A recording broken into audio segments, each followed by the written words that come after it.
if you have gyno, you should be taking some form of precautions against ingesting toxins or chemicals. As we all know, many products contain hormone disrupting chemicals in our modern age. These should be avoided as much as you possibly can if you have gyno. Everybody should avoid these if they can. When trying to reverse gyno, the primary focus is balancing your hormones, and anything that could affect or disrupt natural hormone production in a negative way should be avoided wherever possible. There is already a lot of content out there on this subject, so I'll just briefly go over a few things that you should be implementing. Be selective over the products that you use. When using chemicals to clean the house, if you are single, or using any chemicals at work, always wear gloves. Avoid direct contact with these chemicals. Now, be aware that direct contact can also mean inhaling the fumes from chemically loaded products. When you wash your clothes, use chemical-free washing powders if you can. Always look for these, they're available.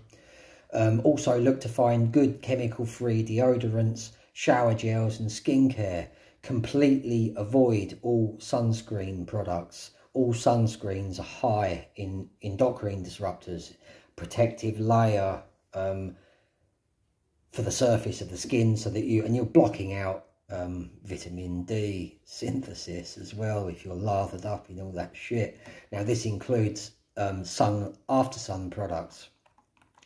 If you have to use any after sun treatments to moisturize your skin, opt for tallow balm or coconut oil, or even olive oil or other natural moisturizers. I've made a video about the 100% chemical-free homemade skincare that I use myself, and there's a video about that somewhere on the channel. Now you should this is an obvious one but worth mentioning, you should also take care to avoid any hormone disrupting supplements. The obvious ones, steroids, SARMs and pro-hormones, but also consider that supplements such as DHEA, pregnenolone and enclamifene can all affect natural hormone production. Before introducing any supplement into your routine, always carry out a little research into the effects that supplement will have on natural hormone production. If it can negatively affect natural hormone production, then reject it.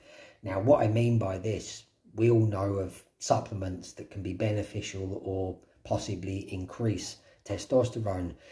If this is the case, do they benefit testosterone or increase testosterone without affecting natural hormone production? If they do, they're fine. If they don't, then they're best to avoid. Preferably read all the ingredients lists before buying any supplements. You would be surprised how many things are added to these products to bulk them out and things. Now, if you're using supplements that come in silica-based gel caps, then best to remove the powder into a glass of water, open the cap and tip all the powder out.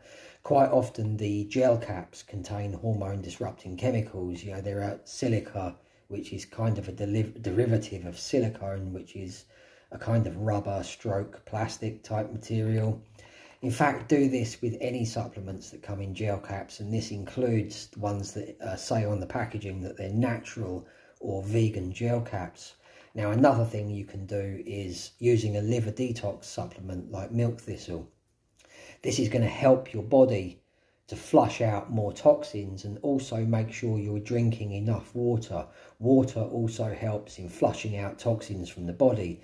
It's extremely difficult to completely avoid toxins, so flushing out your system is going to be a useful and beneficial practice. Lemon juice is a natural diuretic, and adding some lemon juice from a freshly squeezed lemon will help you to pee more frequently, and this will help in flushing away toxins. Lemon water is also good for weight loss and for helping to blast away excess tissue from the body. Always, of course, filter all of your drinking water. Now, the best rule to apply when it comes to toxins and chemicals is that if you are ingesting it in any way, which means eating it, breathing it in, absorbing it through the skin, then avoid it. You know, if you're showering, for example, on mains water supply, as long as you're not drinking it while you're in the shower, you know, there should be nothing to worry about there. But of course, if you're ingesting it into your body, then, you know, try to avoid it or take precautions if you can. Subscribe to this channel and follow this series for more.